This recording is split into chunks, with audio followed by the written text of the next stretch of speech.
Because if these Muslims take over, they will not only rape your women, they will behead your sons. So we either fight now or we die.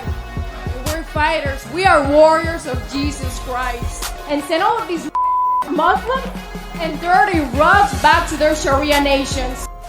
दोस्तों ये है Trump की समर्थक और Republican नेता वैलेंटीनी Gomez, जिन्होंने मुसलमानों को लेकर एक बार फिर से एक बयान दिया है। उन्होंने कहा, अमेरिका और यूरोप से इस्लाम का कर देंगे खात्मा। यही नहीं, ट्रंप की समर्थक ने मुसलमानों को बताया अमेरिका की रिपब्लिकन पार्टी से जुड़ी और राष्ट्रपति डोनाल्ड ट्रंप की समर्थक नेता वैलेंटीना गोमेज एक बार फिर अपने बयान को लेकर चर्चाओं में है। वैलेंटीना ने ब्रिटेन में एक रैली में भाषण में मुसलमानों के खिलाफ काफी बातें कही। गोमेज ने एक्स पोस्ट पर सीधे सीधे लिखा कि उनका मकसद अमेरिका और यूरोप से इस्लाम को खत्म करना है। इस भाषण ने न केवल ब्रिटेन में बल्कि पूरी दुनिया में अप्रवासी और धार्मिक भावनाओं को लेकर चल रही बहस को और भी गर्मा दिया है। बता दें कि ब्रिटेन में दक्षिणपंथी एक्टिविस्ट टॉमी रॉबिन्सन के समर्थन में एक रैली में बोलते हुए वैलेंटीना गोमेज ने ब्रिटिश प्रधानमंत्री कियर स्टारमर को पीडोफाइल यानी बच्चों का शोषण करने वालों का संरक्षक बताया। गोमेज ने रैली में मौजूद पुलिस कर्मियों से भी अपील की कि वे सरकार के आदेशों का पालन न करें। उन्होंने दावा किया कि पुलिस को दूसरे मामलों की तरफ देखने को कहा जा रहा है, जबकि उनके अपने देश में बलात्कार हो रहे हैं। गोमेज ने खुले तौर पर मुसलमानों को कारी कहा और लोगों से खड़े होने और लड़ने की अपील की। उन्होंने कहा, ये अभी या फिर कभी नहीं का समय है। अपने भाषण में गोमेज ने ब्रिटिश लोगों से रैली में कहा, अगर ये बलात्कारी मुसलमान ब्रिटेन पर कब्जा कर गए तो वे केवल आपकी महिलाओं के साथ बलात्कार नहीं करेंगे बल्कि आपके बेटों के सिर काट देंगे, जैसा कि उन्होंने 7 अक्टूबर को इजराइल में किया था। इसलिए या तो हम लड़ें या फिर मरें। हम योद्धा हैं, हम जीसस क्राइस्ट के योद्धा हैं। Because if these Muslims take over, they will not only your women, they will behead your sons, just like they did on October 7th in Israel. So we either fight now or we die.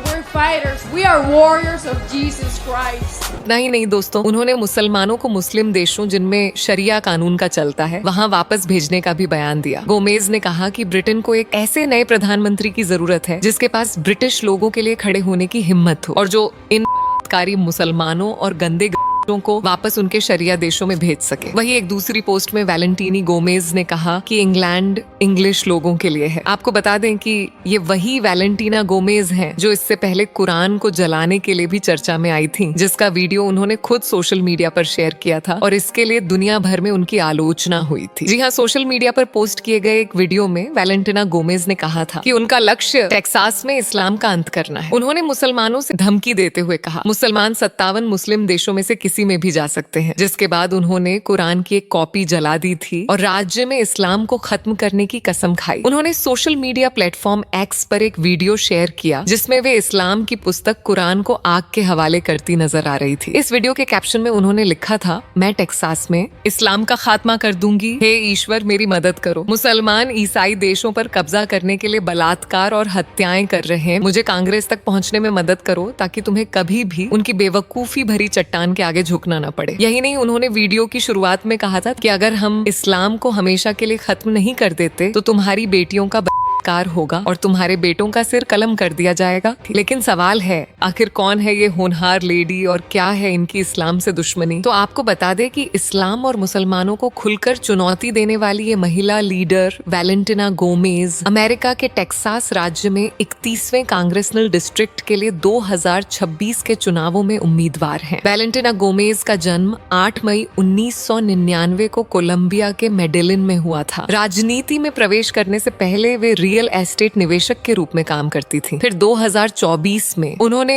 Missouri secretary on off state के लिए चुनाव लड़ा, लेकिन बार बार चुनावी असफलताओं और कई social media platforms पर नियम उल्लंघन के कारण प्रतिबंध झेलने के बावजूद गोमेज ने भड़काऊ कंटेंट के जरिए ऑनलाइन अपनी पहचान बनाई है। वे खुद को कट्टर दक्षिणपंथी व्यक्ति के रूप में प्रस्तुत करती हैं जो विवादों से नहीं डरती। लेकिन अब एक बार फिर इस फायर ब्रांड महिला नेता के बयानों ने दुनिया में भूचाल ला दिया है। महिला ने अपने एक्स अकाउंट पर एक वीडियो साझा करके इस्लाम को कटघरे में खड़ा किया है। महिला का कहना था कि मुसलमान ईसाइयों पर जुर्म ढा रहे हैं और उन्हें धमका रहे हैं, जिसके बाद में गोमेज ने स्पष्ट किया कि उन्हें कुरान जलाने का कोई पछतावा नहीं है और उन्होंने 7 अक्टूबर को इजराइल में हुए हमलों के लिए इस धार्मिक किताब को जिम्मेदार ठहराया। आपको बता दें कि टेक्सास की जनसंख्या में मुसलमान मुसलमानों की हिस्सेदारी लगभग 1% है। लेकिन गोमेज की यह बयानबाजी और कार्यवाही धार्मिक घृणा और कट्टरता को बढ़ावा देने का प्रयास मानी जा रही है। हालांकि गोमेज के कुरान जलाने वाले वीडियो ने सोशल मीडिया पर तीखी प्रतिक्रियाएं उत्पन्न की थी, जिसके बाद गोमेज ने अपने बचाव में कहा था, आप उस धर्म के साथ शांति नहीं बना सकते जो पहले ही आप पर युद्ध की घोषणा कर चुका है। इतना ही नहीं, एक अन्य वीडियो में फॉक्स 26 ह्यूस्टन को दिए इंटरव्यू में उन्होंने आरोप लगाया, एक भी मुसलमान ने यूरोप में मुस्लिमों द्वारा छोटी बच्चियों के बलात्कार की निंदा नहीं की, क्योंकि उनका कुरान यही सिखाता है,